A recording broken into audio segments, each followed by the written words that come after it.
Welcome to Season 2 of Digging Deeper Ag Chats with Al, the podcast that brings you timely and practical stories straight from the paddock. From sowing to shearing, fire to flood, and everything in between. We're here when it matters most. Each episode taps into real experiences, expert voices, and grounded advice that helps you stay ahead on farm. I'm Alistair from the Gippsland Ag Group, a grassroots farmer-led network in Gippsland, focusing on soil, grain and fodder, pasture and livestock.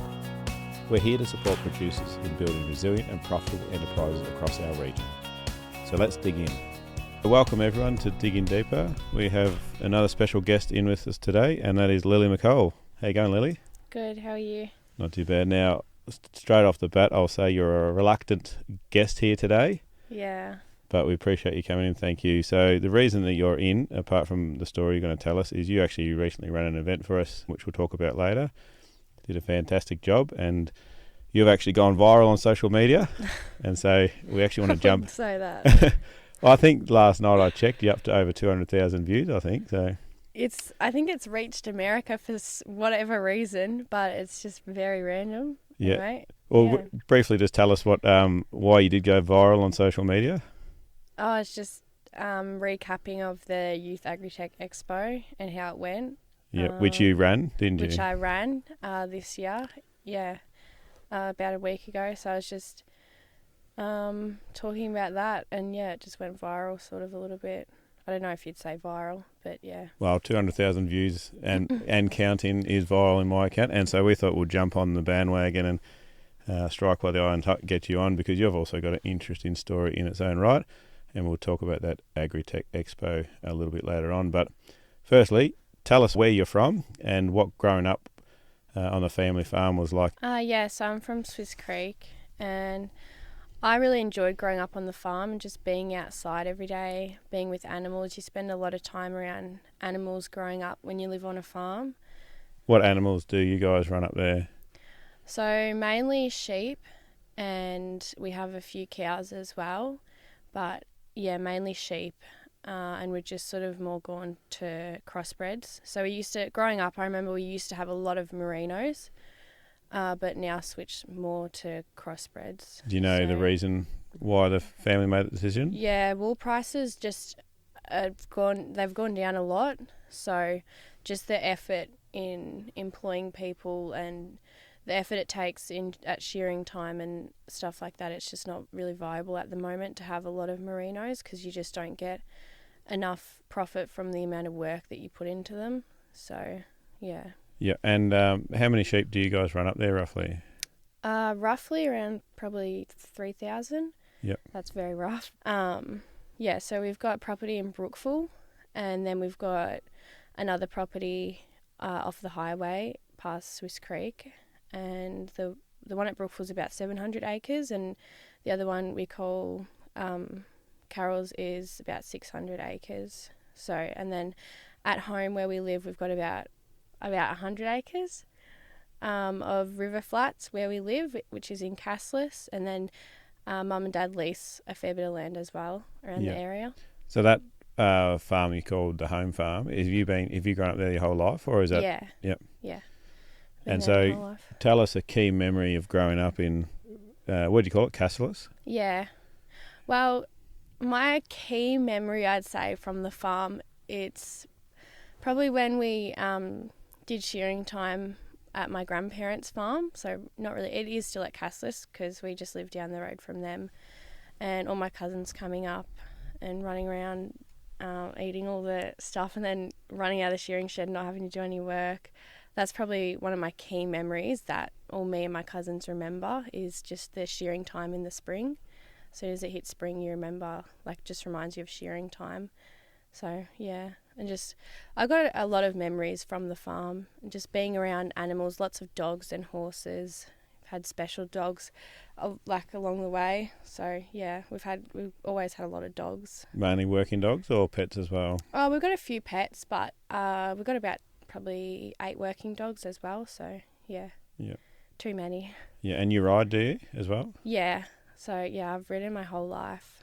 So. Yeah. Any stock work on the horses, or is it? Yeah. Oh, we used to a lot more, and now it's just we don't get enough time to to, for one, have the horse quiet enough to be able to do it, and then floating around, and just sort of run out of time, and it's easier sometimes just to get it done.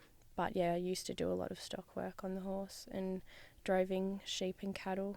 Yeah, I love the idea of working stock on horseback, but Yeah. I've actually fallen off more horses than I've ridden, so I'm more of a motorbike person myself. But they're more dangerous.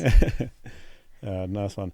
Now, what are some of the big challenges running a property up there? You have multiple properties, and a lot of it is quite, it's Rough. Actually rough country. It's very rough country, yeah. Yep, and often miles from anywhere. So what's some of the difficulties that you guys face up there?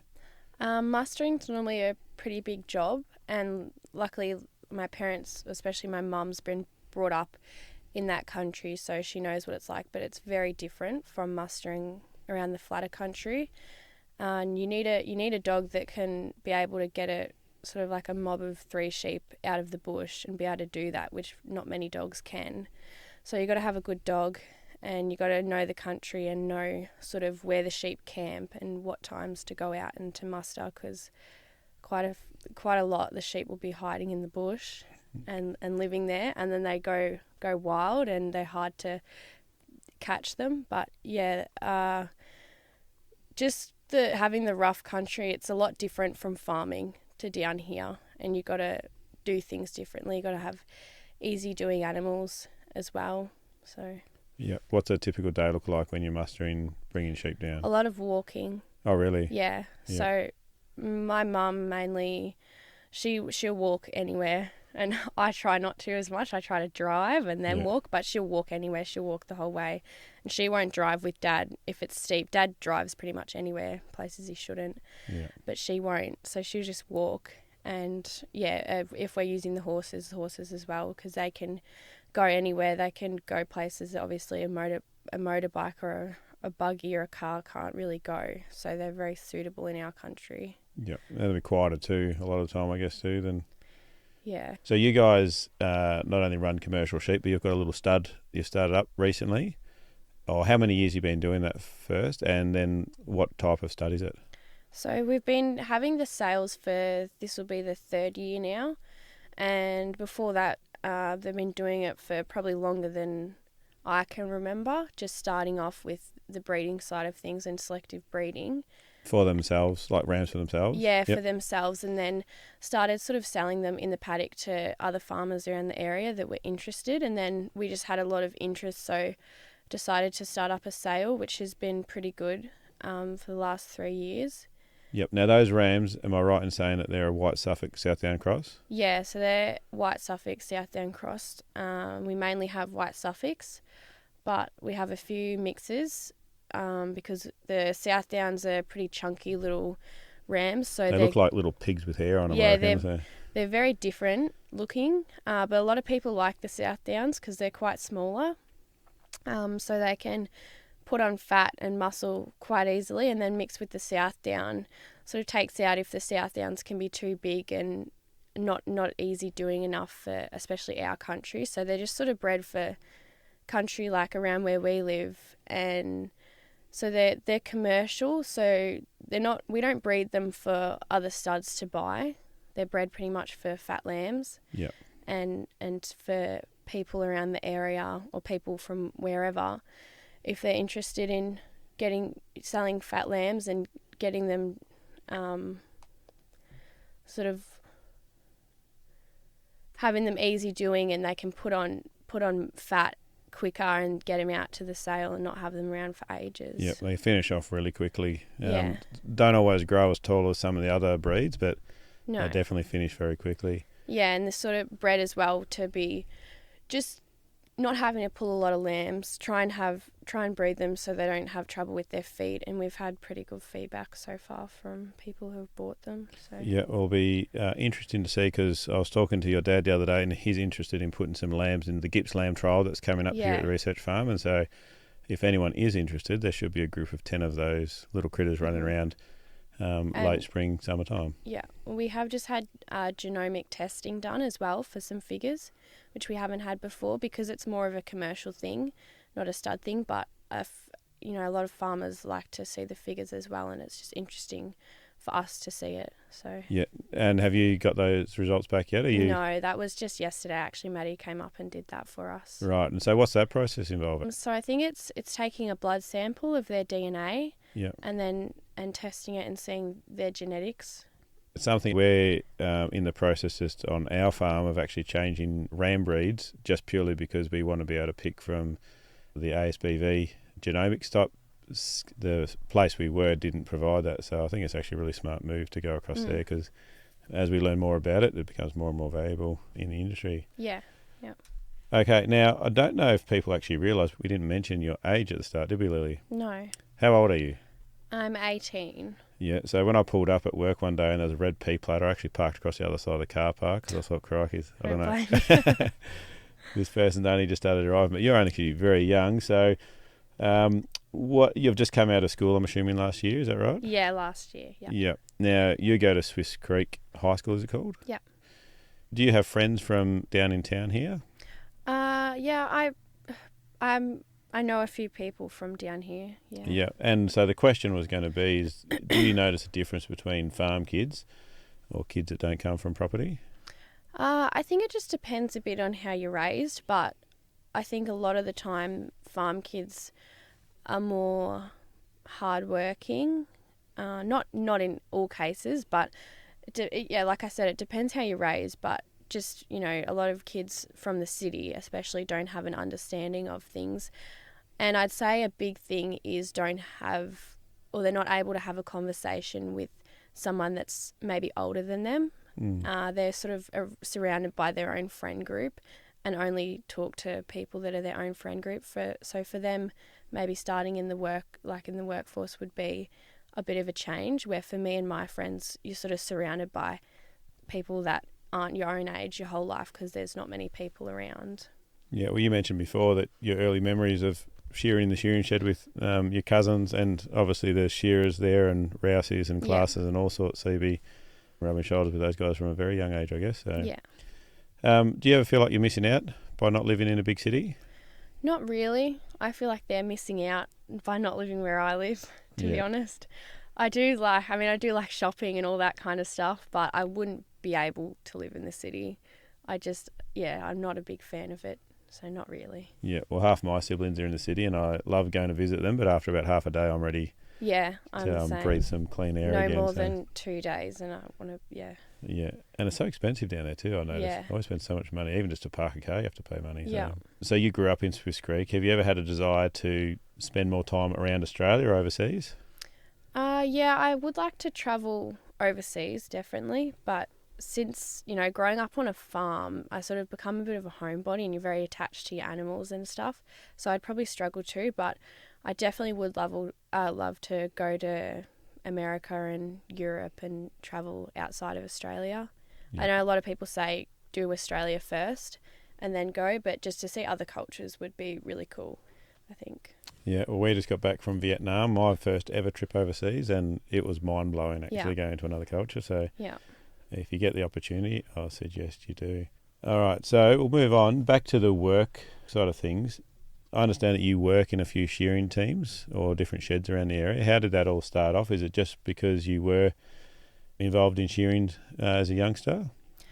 Probably mainly because my dad and my brother are both shearers, so I stupidly was obviously interested in rouseabouting and wanted to learn how to do it, and then just started going around with my dad when I was probably started about 11, so I don't really remember.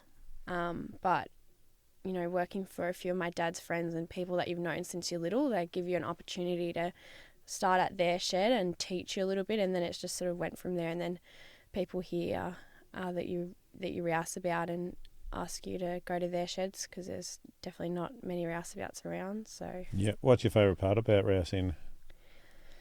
I think it's very rewarding because it's a hard job, and definitely the food. A lot of sheds, there's just really good lunches and smoko, which is great. Do most sheds still provide a lot of them do, yeah. Which is really good because I think that's something that sort of like shows from back in the day how it was a little bit cooking. The women sort of cook and then all the shearers have the food and everything. I don't think a lot of industries are like that anymore, but I definitely appreciate it being a rouseabout because the food's always very good. What's the best shed for food? Name them. There's quite a few, but I'd say Kevin and Mandy's. Last name? Mandy Dean. Kevin Right, and yeah. Mandy Dean's. Mandy's a really good cook. Yeah. I'd say Darcy's. Darcy Fitzgerald. So Grace, his partner, does the cooking, and she's always got probably at least 7 different slices every smoko, which is really good, and always a dessert after lunch. Simon and Rowena Turner's always have really good food, and there's definitely a few that there's a lot more. Yeah, but it sounds like you get looked after really well. Yeah, you do. Have you ever picked up the handpiece and had to go out shearing? Yeah, I am learning slowly, but it's quite hard when you sort of do a bit and then a few months you don't, and then you do a bit again. You sort of learn really slowly and you forget a little bit. But I know how to probably shear half a sheep. Yeah. Is it something you want to pursue further, or is it? Yeah, you just definitely. Know? I want to know how to do it, but I never do it for a job. So, yeah. No. Yeah, she's tough work. So yeah, I've got a shearer mate, and he said work's actually starting to dry up a little bit. Of like, a few more people are getting out of the industry. I don't know if it's the same up your way, is it?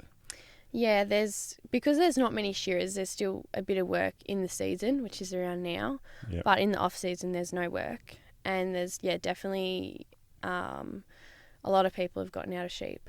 It's just sort of lucky that there's not as many shearers as well, that there's still work for people who want the work. But yeah, there's definitely not as many people in sheep anymore because it's just so hard to get shearers, and then you have to pay them quite a bit, and you just don't make enough off the wool. What's the going rate at the minute, do you know?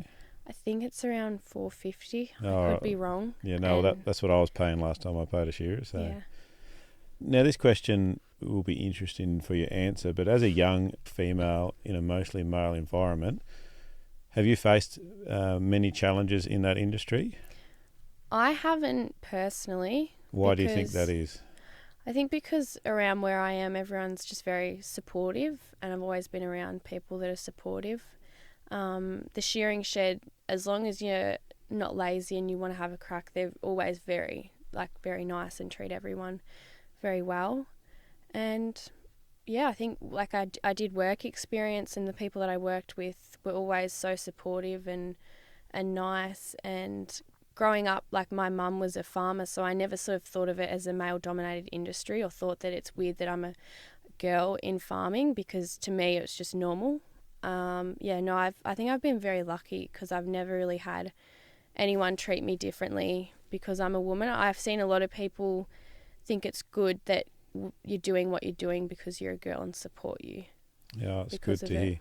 That wouldn't be the story that everyone has, I guess. So. No, I think it creates probably issues if you are in a job where you have to tell a man what to do, or maybe tell them that they're wrong. And then I think not all men, but some men probably wouldn't realise, but I don't think would like being told what to do by a woman. Yeah. So that would probably create some issues. Yeah, especially if there's not that relationship there of knowing each other very well. So, now you did mention your favourite thing in the shearing shed, but it wasn't part of the job. What was your favourite part of the job in the shearing shed? My favourite job in the shearing shed's when I'm lucky enough to get to pen up with my own dog, because I love being around my dogs and I love penning up. But at most sheds, I only normally get to do that at my own shed. Yeah. So most sheds, I'm just stuck on the board, which is my least favourite job and probably the hardest job other than shearing. So I'd rather do anything other than that, I think. Yeah. Be a full-time penner up at one day, maybe. Do you see yourself as a future in the wool industry, or is it just going to be something that you always be part of but not pursue it 100%? I see a future in hopefully farming, not in the sheds. I'm hoping to go away from that, but I always want to have my own farm, and whether wool prices go up or not, I would like to have merinos and have a shearing time and have wool. Yeah. So yeah. Now, you've worked multiple jobs since finishing school, it sounds like. How have you found going from full-time student to now full-time worker? Do you miss those days already? I'd probably say I wasn't really a full-time student. I've been working for a while. I've done a lot of work while I was at school. But in regards to missing school, I actually do miss school quite a bit because it was pretty chilled out and I did VCAL. So it's good having time with your friends and just sort of not having to worry about work so much. But I haven't really been working a whole lot more this year versus last year because when you're in VCAL you have 2 days off work experience anyway, and then I had a lot of time off to do rouseabouting. So, yeah. A smooth transition. Now, over lunch one day you mentioned that you're interested in real estate. Is that something that you're still keen to pursue? Yeah. So I'm studying my Cert 4 in real estate at the moment. So I'm hoping to do that in the future. Yep. And how long is that till you start working in the industry? Do you know? Have you done a time frame? No. So I would like to start now, but it's just sort of hard living in Swiss Creek and having to try and make the transition of moving out of home.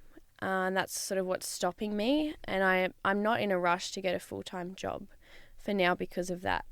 It's a big commitment to move out of home and leave all your animals and then having to pay rent and pay for groceries. It's not easy or cheap. So you'll have to move to, say, Bairnsdale or somewhere down the line, you think, if you want to? Yeah, that's why I'm studying it at the moment. So I'm doing what I can at the moment. So I'm studying it online. To get a job and to get the actual experience in real estate, I'd have to move down here. Yeah, rightio. So outside of all your shearing and animals, what other hobbies do you have on your weekend, or what do you do for downtime? Through footy netball season, I play netball every weekend, which I really enjoy. For Swiss Creek, I'm assuming? Yes. Yep. Didn't make finals this year? No, I've never made finals. I made finals once, I think, and then we lost at the first final. Right. But yeah, other than that, probably shooting and fishing, riding my horse, just relaxing, spending time with my friends. Yeah. Yep. Okay, we're going to move over onto the Youth Agritech Expo, like we mentioned at the start. How did you actually become involved in that when you started?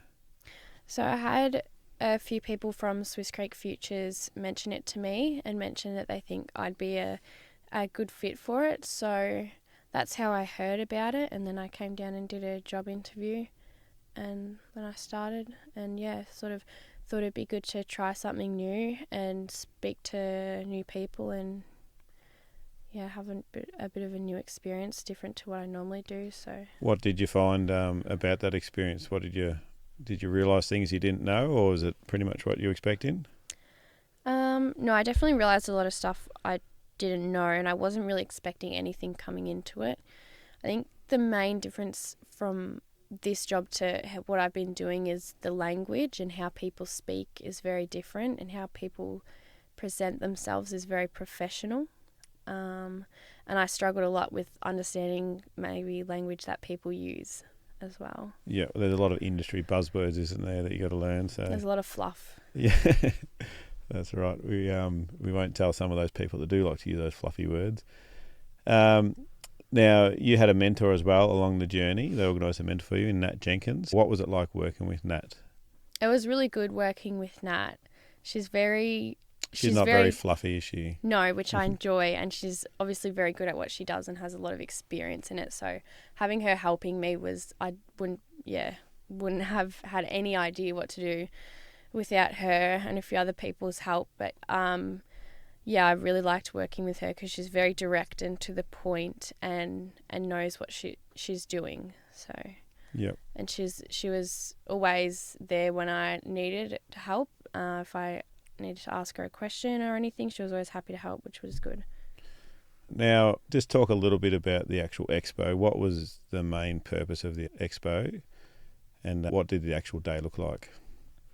So the main purpose was to show students how many industries there are in agriculture, and to show sort of different side of agriculture that might capture people's attention that they normally wouldn't be interested in ag. and show how technology is helping agriculture now and get more people interested. So we had, I think, 4 hands-on activities. We had TAFE, Gallon, Gippsland Tech School, and Gippsland Dairy. Yep. So they were showing things like TAFE had a lot of vet stuff, but then they also had microscopes. Gallon had VR and robotics. Gippsland Dairy had headsets, and they were obviously, educating people about their dairy industry. Who had the back end of a cow there? That was TAFE. That was TAFE. Which was really good. So I wanted to have something on preg testing because I thought that was a good way to show how technology is involved in everyday farming now. And I thought that was really, students really captured their attention. So yeah, the mixture of gross and excitement at the same time for them. And so you organised all these guys to come, didn't you? Yeah, so I had a bit of help, but yeah, I organised them to come. Yeah, and how many students did you get on the day? Do you have a record of that? We had around 200. So we did have registered, I think it was around 120 registered, and then we had a lot more show up on the day, so we counted. Yeah, because that was one of the 200. options too. The kids could just rock up on the day, or parents bring Yeah. kids and things. So, no, it was a really successful day, and lots was going on. Would you do something like this again? I'm pretty open to do anything in the future, just depending on what I'm doing, where I am. Probably not for a while. I found it a lot of pressure, but it ended out good, and it's rewarding to see students on the day and everyone having fun as well. Yeah, well, when I saw you walk in and you were introduced to me, I thought, crikey, this girl's got a lot in front of her, because it's such a big thing to organise and for such a young person. But just from Gippsland Ag, we got to watch your journey, and you did a really good job, and the day was successful. But it does take a lot out of you, so you do need a bit of downtime as well. Yeah. So if there was someone else that was interested in having a go at something like this, what advice would you give them early days? I'm probably not the right person to give advice, but I would say just don't be scared of annoying people, because you can't be, because you have to annoy people to get them to be involved. Yeah, that sounds like advice that Nat might have given someone. Okay, so we'll move down to the last little bit. You said you want to own a farm one day. You've just been through the Agritech Expo. What excites you most about the future of agriculture in your next 10 years, I guess? Probably if the use of technology, if it's used in a way to make agriculture easier and more viable, because at the moment agriculture is not very viable, and it's sort of hard to think of something that excites you about agriculture in the next 10 years because it's not looking great at the moment. But the more that technology will be involved, it will become more affordable for farmers and more used in their everyday life and make things easier, which is good. And then we can sort of see what goes on behind the scenes a little bit more with genetics and with everything like that, which is really important. You might, just after your genomics test, you might be a genomics boffin in 10 years' time, Lily. You never know. Maybe. Okay, now the last question that we have, which I did send to you, so hopefully you got something, but what is something that you've learnt recently that surprised you? Probably surprised me on the day how the students were actually interested in with the activities and interactive stuff, just because I know what it's like trying to get teenagers, or not even just teenagers, but any students interested in stuff, because a lot of the time they're just interested about their school drama and their everything else going on in their life. But it was actually, surprising to me that they looked like they were having lots of fun, so that's good. Yep, there was genuine excitement on the day, and a large part goes to you, so well done, and thank you very much for coming on Digging Deeper. You've done a great job, and hopefully this goes viral too. Thanks.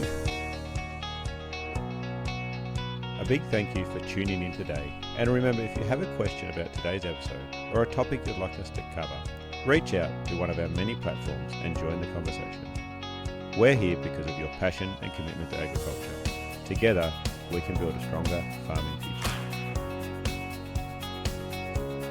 This podcast is made possible by the Future Drought Fund Regional Drought Resilience Planning Program, co-funded by the Victorian and Australian governments.